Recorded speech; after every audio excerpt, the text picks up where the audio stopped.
Hello friends, இன்னைக்கு ரொம்பவே ஒரு டேஸ்டியான ஹெல்தியான ரெசிபி தான் பார்க்க போகிறோம். தானியங்கள் வச்சு நல்ல சாஃப்டாக ஸ்பாஞ்சியான ஒரு இட்லி தான் ரெடி பண்ண போகிறோம்.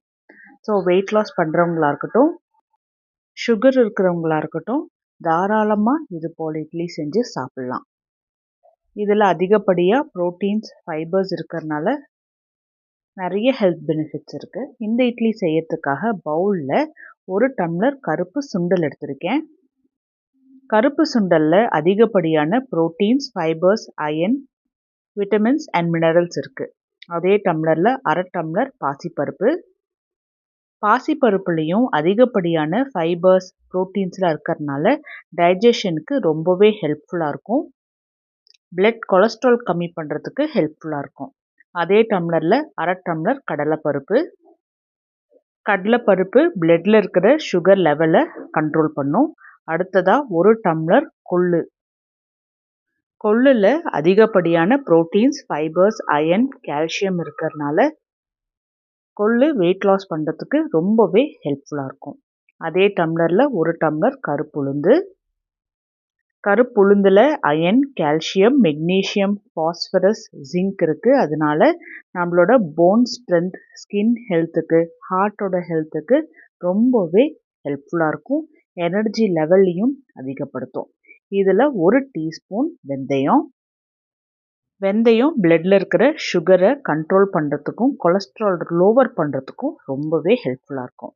இப்போ இந்த தானியங்கள் எல்லாத்தையுமே 2லேருந்து 3 முறை நல்லா கழுவி எடுத்துக்கணும். இதுக்கு முன்னாடி இந்த தானியங்களை தனித்தனியாக சேர்த்து தான் டிஃபன் ரெடி பண்ணியிருக்கோம் இல்லையா? இன்றைக்கி இது எல்லாமே ஒட்டுக்கா சேர்த்து ஒரு இட்லி ஃபார்மில் எடுக்க போகிறோம். பர்ஃபெக்டாக எப்படி வருதுங்கிறத பார்க்கலாம். நல்லா கழுவிட்டு நல்லா முங்குற அளவுக்கு தண்ணி ஊற்றி 8 மணி நேரம் ஊற வச்சிடலாம். 8 மணி நேரத்துக்கு அப்புறம் எல்லா தானியங்களுமே நல்லா முழுமையாக ஊறி நல்லா உப்பலாக வந்திருக்கும். சின்ன சின்ன டம்ளரில் தான் எல்லாத்தையும் எடுத்துடணும் இல்லையா? நான் பாருங்கள் எவ்வளோ அதிகமாக இருக்குன்னு. இதை அரைக்கிறதுக்காக நான் மிக்ஸி ஜாரில் ஒரு துண்டு இஞ்சி, காரத்துக்கு ஏற்ற மாதிரி பச்சை மிளகா, 3 பச்சை மிளகா, 1 டீஸ்பூன் சோம்பு, தேவையான அளவுக்கு கல்லுப்பு, தானியங்கள் எல்லாத்தையுமே தண்ணியிலேருந்து வடித்து எடுத்து தேவையான அளவுக்கு தண்ணியும் ஊற்றி நல்லா அரைச்சி எடுத்துகிட்டு வந்திருக்கேன். அதிகமாக இருக்கிறதுனால நான் 2 பேட்சாக அரைச்சி எடுத்துகிட்டு வந்திருக்கேன். மிக்ஸி ஜாரில் கொஞ்சமாக தண்ணி சேர்த்தி மாவில் ஊற்றி நல்லா கலந்து வச்சிடலாம். எப்போவுமே மாவு கலக்கும்போது கையை வச்சு கலந்து விட்டுட்டீங்க அப்படின்னா நல்லா புளிச்சு வரும்.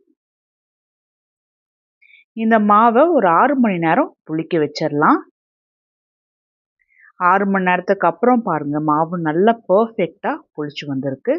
கரண்டி வச்சு மேலே இருக்கிற புளிச்சு வந்த மாவு எல்லாமே உள்ளே இருக்கிற மாவோட சேர்த்து நல்லா முழுமையாக கலந்து விடணும். அப்போ தான் கடைசி உள்ள மாவு வரைக்குமே நல்ல சாஃப்டாக ஸ்பாஞ்சியான இட்லி செய்ய முடியும். இட்லி பாத்திரத்தில் தண்ணி கொதிக்கிறதுக்கு வச்சுட்டு இட்லி பிளேட்டில் ஒவ்வொரு குழிக்குழியுமே எண்ணெய் ஊற்றி நல்லா தடவி விட்டுட்டு அதுக்கப்புறமா மாவை போட்டோம் அப்படின்னா டீமோல்ட் பண்ணுறதுக்கு ஈஸியாக இருக்கும். இந்த இட்லி பொறுத்த வரைக்கும் கொஞ்சம் அதிக நேரம் வேக விடணும். அப்போ தான் நல்லா பர்ஃபெக்டாக வெந்து வரும். 15 நிமிஷம் ஃப்ளேம் ஆனில் வச்சுட்டும் 10 நிமிஷம் சிம்மில் வச்சும் வேக வைக்கணும்.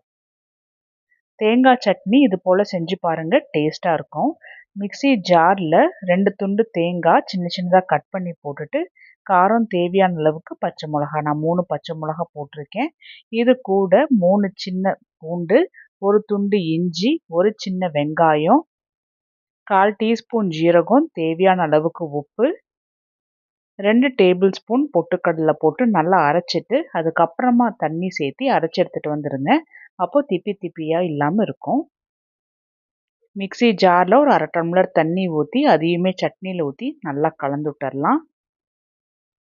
எந்த அளவுக்கு திக்னஸ் தேவையோ அதுக்கேற்ற மாதிரி தண்ணி சேர்த்து நல்லா கலந்து விட்டுட்டு தேங்காய் எண்ணெயில் தாளித்து ஊற்றினோம் அப்படின்னா நல்லா டேஸ்ட்டாக இருக்கும்.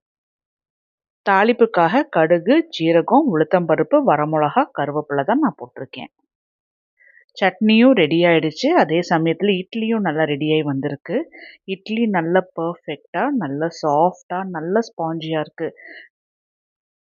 கொண்டக்கடலை, கொள்ளெல்லாம் போட்டிருக்கோமே எப்படி இருக்கும் அப்படின்னு நீங்கள் நினைக்கவே வேண்டாம். ட்ரை பண்ணி பாருங்கள், நல்ல பர்ஃபெக்டாக வரும் இதே ரேஷியோவில். இதை நான் இன்றைக்கி தேங்காய் சட்னியோடு தான் சாப்பிட போகிறேன். சுகர் இருக்கிறவங்களா இருக்கட்டும், வெயிட் லாஸ் பண்ணுறவங்களா இருக்கட்டும், முடிஞ்ச அளவுக்கு கொஞ்சம் ரைஸ் அவாய்ட் பண்ணிவிட்டு இது போல் இட்லி, தோசை அந்த மாதிரிலாம் செஞ்சு சாப்பிட்டு பாருங்கள். ரொம்ப சுலபமாக வெயிட் லாஸ் பண்ணலாம். மேல் வயிறுலாம் பார்த்தீங்கன்னா, நீங்கள் நினச்சி பார்க்க முடியாத அளவுக்கு கம்மியாகும்.